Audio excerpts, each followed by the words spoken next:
Nepal micro र crest माइक्रोको मूल्य कति पुग्ला त? 10,000, 20,000 या 30,000?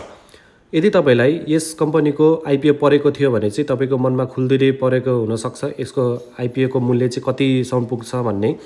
पहिला यसको यही सेक्टरको आइपिओ जुन गार्डियन माइक्रोको रहेको थियो त्यसको चाहिँ 24,000 25,000सम्म पुगेको थियो। त्यही भएर चाहिँ यसको पनि त्यो लेभलमा पुग्छ या पुग्दैन, यसको कम्प्लिट एनालाइसिस, यसको यो दुईटा कम्पनीको इपिएस, यसको वित्तीय अवस्था हेरेर चाहिँ हामी आज अनुमान गर्न कोसिस गरिरहेका छौँ।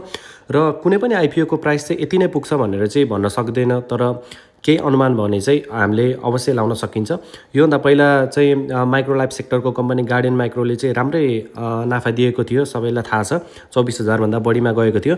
र गार्डियन माइक्रो, नेपाल माइक्रो र क्रेस्ट माइक्रो चाहिँ सेम सेक्टरको भएकाले यी दुई कम्पनीलाई चाहिँ गार्डियन माइक्रोसँग चाहिँ तुलना गर्न सकिन्छ है त। र वित्तीय अवस्था हेर्दा चाहिँ गार्डियन माइक्रोभन्दा नेपाल माइक्रो र क्रेस्ट माइक्रो चाहिँ अलिकति राम्रो देखिएको छ। यी तीनवटै कम्पनीले चाहिँ बराबर सङ्ख्यामा चाहिँ आइपिओ जारी गरेका थिए भने चाहिँ नेटवर्क पर सेयर, इपिएस र रिजर्भ हेर्ने हो भने चाहिँ गार्डियन माइक्रोभन्दा नेपाल माइक्रो र क्रेस्ट माइक्रो चाहिँ अलिकति राम्रो देखिएको छ। क्रेडिट रेटिङ हेर्ने हो भने पनि यी दुईको चाहिँ राम्रै रहेको छ। तीनवटै company same sector, same share सङ्ख्या र वित्तीय अवस्था गार्डियन माइक्रोभन्दा नेपाल माइक्रोको राम्रो र नेपाल माइक्रोको भन्दा क्रेस्ट माइक्रोको राम्रो छ।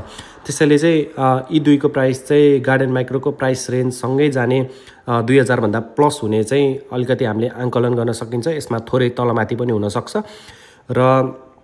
तर हामीले यो कुरा चाहिँ माइन्डमा के राख्नुपर्छ भने दोस्रो बजारमा वित्तीय अवस्था हेरेर मात्रै हुँदैन। हामीले त्यसको दोस्रो बजारमा चाहिँ वित्तीय अवस्था हेरेर मात्रै यसको मूल्य चाहिँ यति पुग्न सक्छ भनेर आङ्कलन गर्न सकिँदैन। यसमा चाहिँ डिमान्ड, सप्लाई, आइपिओ होल्डरहरूको आत्मविश्वास, खेलाडीको भूमिका जस्ता धेरै कुराहरूले चाहिँ मूल्यमा असर गरेको हुन्छ। यति नै मूल्य पुग्छ भनेर चाहिँ ठोक्याउका साथ भन्नु चाहिँ मूर्खता हो। र त्यसैले सबै परिस्थितिलाई मनन गरेर चाहिँ निर्णय चाहिँ आफ्नो लिनु चाहिँ बुद्धिमानी हुन्छ। यो चाहिँ हाम्रो हजुरहरूलाई सजेसन नभइकन हाम्रो आङ्कलन मात्र रहेको छ। यसलाई चाहिँ किन्ने अथवा बेच्ने सजेसनको रूपमा चाहिँ नलिदिनु होला।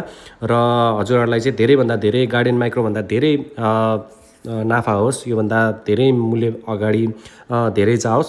हजुरहरूलाई जसलाई परेको छ उहाँहरूलाई चाहिँ शुभकामना दिन सक्छौँ, शुभकामना दिन चाहन्छौँ। र यस्तै भिडियो हेर्नको लागि हामीलाई चाहिँ पेजलाई चाहिँ फलो गरिदिनु होला। हस् त, धन्यवाद।